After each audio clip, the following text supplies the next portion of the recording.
தக தக தக தக தக தங்க கூரை அணிந்தாலும் துளசி மாலை அணிந்தாலும் ஐயனோ சபரிமலை மேல் இருப்பது தியான நிலை.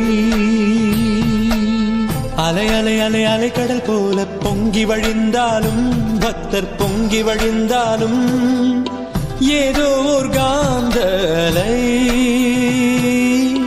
ஈர்க்கின்ற காந்தமலை. நான் ஒரு புதுவித யாகம் என் நெஞ்சின் மையத்தில் நாளும் செய்திடுவேனே உனை என்னும் நேரத்தில். யாகத்தின் வேள்வியிலே ஐயனின் பொன்னுருவம் கைகளில் ஏந்தி வந்தார்